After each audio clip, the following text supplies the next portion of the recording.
Hello there people, my name is Sho and welcome to another episode of Game Things. While the Marvel series is well known for its movies and comics, Marvel's Avengers, the action-adventure brawler multiplayer game published by Square Enix, has not been well received by the gaming community since its initial release back in August 2020.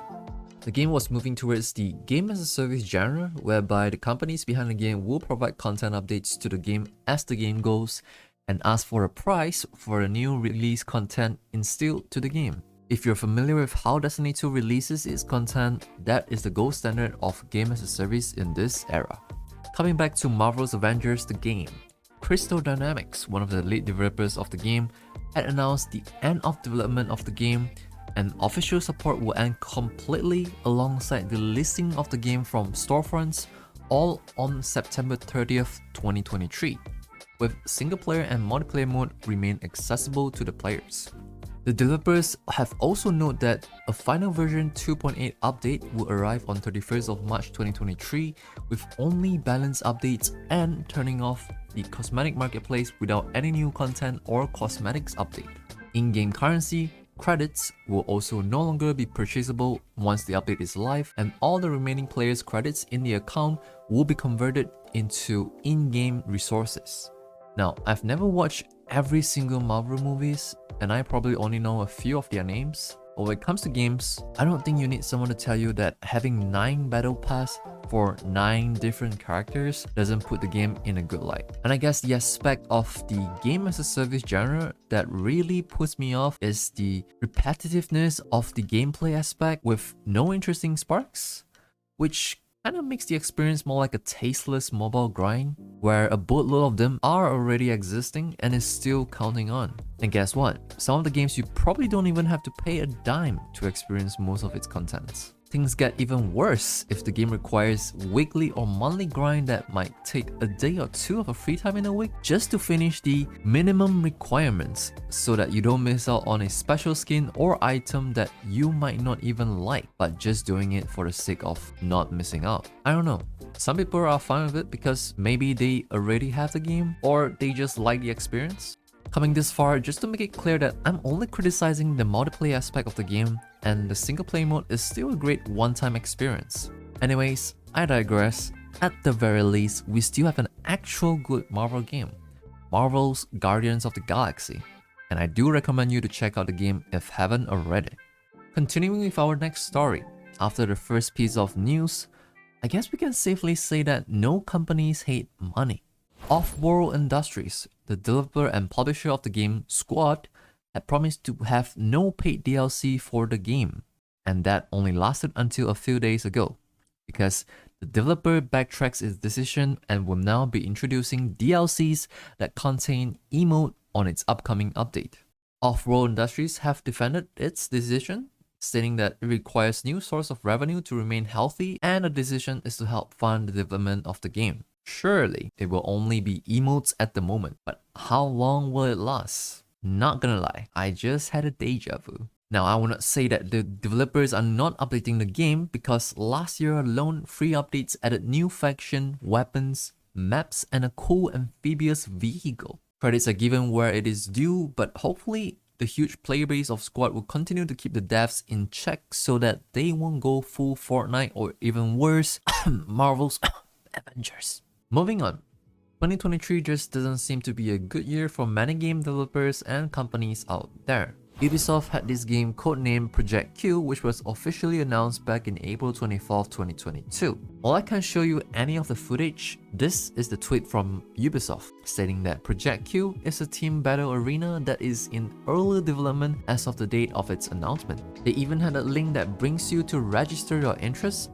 however that no longer works. And it is all because the multiplayer Project Q Arena game has been cancelled. That's right, they are no longer supporting the development of Project Q, stating that the team will be focusing on priority projects in which the company relocates them to. The picture looks even worse when you know that in the company's financial press release, it is pointing fingers at the worsening macroeconomics that also drove surprisingly slower than expected sales. Apparently, the company had to cancel 3 unannounced projects, and this is on top of the 4 that were already announced back in July 2022. Adding cancellation of Project Q this week, that brings us a total of 8 potential games that were called off in just 6 months, all to make sure that they can focus on projects that aligns with the company's long-term growth and value-creating prospects. Nonetheless, if this means that their upcoming titles can only be good, I'm all for it, because a good game is usually followed by great sales, which would then help improve their slower sales that were experienced by the company this December/January holiday season. While we're still on the same tangent,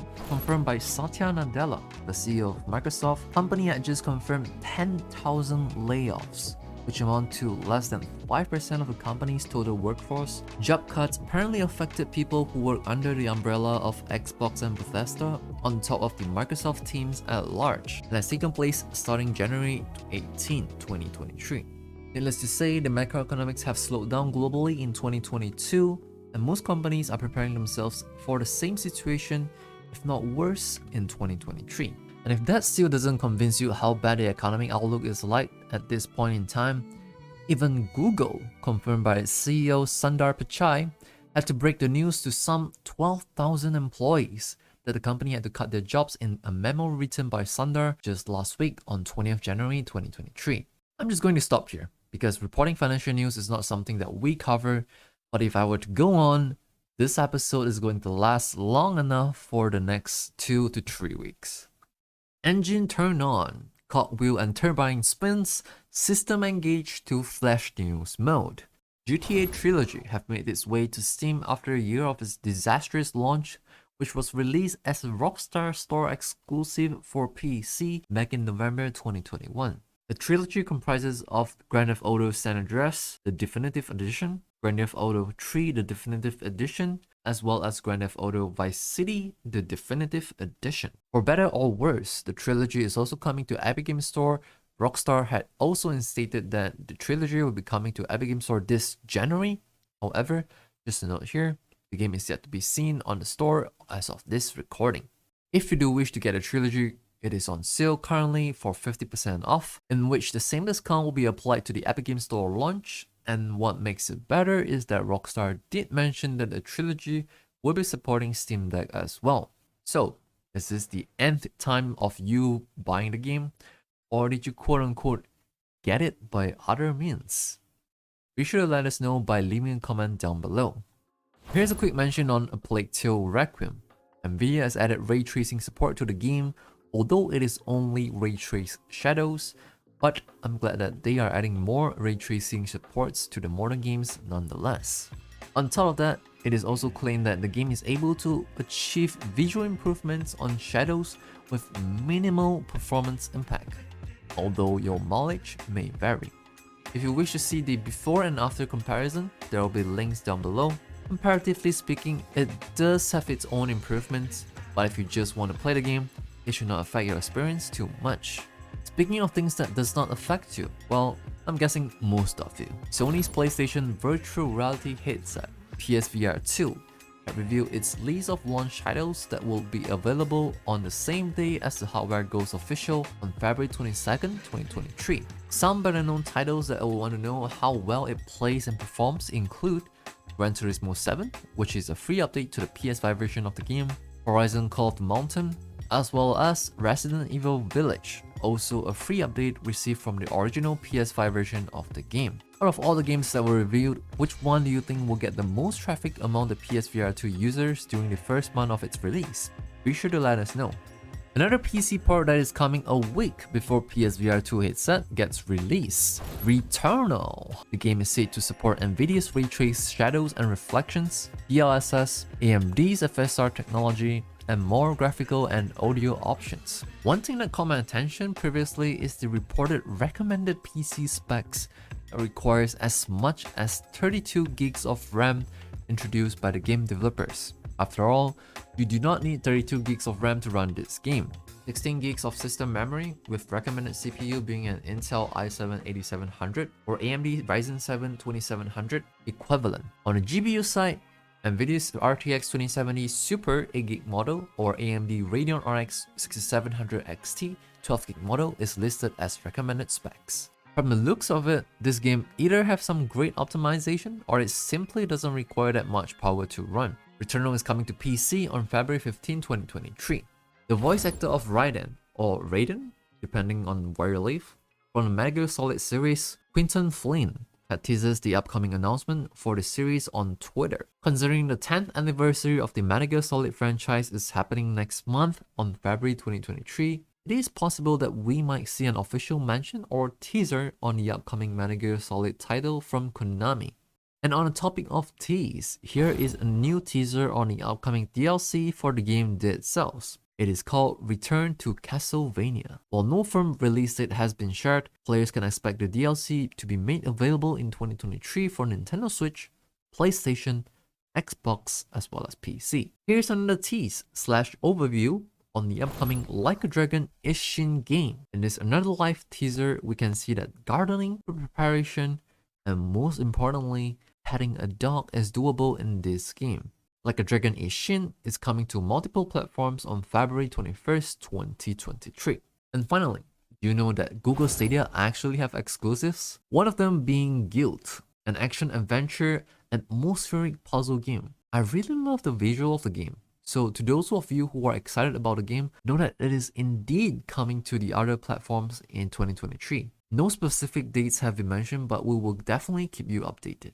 Coming to the game releases of this week, Forspoken has to be one of the games that are in people's discussion, coming out on a PlayStation 5 and PC only on January 24th, 2023. On Metacritic, Forspoken has gotten a 68 Metascore at the time of this recording, which kinda sets the expectation right for me about the game. I can't give my 2 cents since I have not tried it myself, but I started being skeptical, and by watching more and more pre-release reviews and gameplays, the game kind of grew in me. The running around, parkour, and motion fluidity had definitely convinced me big time to give this game a try. Not to mention, the spells casting looks awesome as well.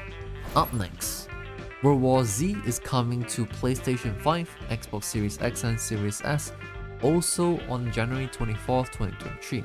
Having played both World War Z as well as Back 4 Blood, in my humble opinion, World War Z is probably still my go-to if I were to pick one. If only they had more post-launch contents, that would be awesome. Otherwise, it is still a great playthrough to those who wanted a first-hand experience. Lastly, my brain is somehow telling me that this game would have been released in the later months this year, but no. It is actually coming this week on January 27, 2023. It is the Dead Space remake, also called Dead Space. I can still remember playing this game on my 1GB video memory GPU, if not less, back then, and it was a phenomenal game at the time. And I sure hope that this remake will further enhance the experience, not only for the experienced players, but also the new audiences out there who have yet to get their hands on this game.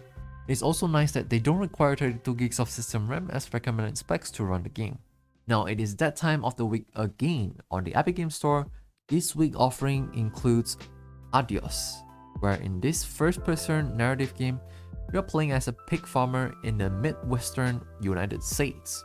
You're stuck in a situation where a dilemma hits you whereby you no longer want to let the mob use your pigs to dispose bodies. However, your friend who is also a hitman will of course wants you to keep this going, and is trying to convince you to do so. But if things didn't go the way he wants, he might be forced to deal with you with the only option he has. How you respond will of course determine the course of your life. The second free game that you can claim will be Hell is Others, multiplayer PvPvE top-down shooter where you'll be exploring, hunting, and looting in an apartment exists in Century City. Players will be playing as Adam Smithson, who have a bonsai tree as his only companion. Oh, and did I tell you that blood runs this city? As a currency and everything else, including blooding your bonsai tree instead of watering it. Get it? Definitely feel like a gem of a game that you should try, especially on your Steam Deck if that is your thing. Remember to claim both of the mentioned games starting January 27, 2023, with the offer lasts until February 3rd of 2023. Once apart, but now we are here. It is the end of this week's episode of Game Things. Be sure to give this video a like if you enjoyed, subscribe, and turn on the notification bell so that you won't miss anything Game Things. Speaking of not missing out on things, check out this exclusive 8K gameplay footage of the upcoming title Lies of P, which is a Souls-like from the developer and publisher NeoWiz, and spoiler alert, it looks amazing.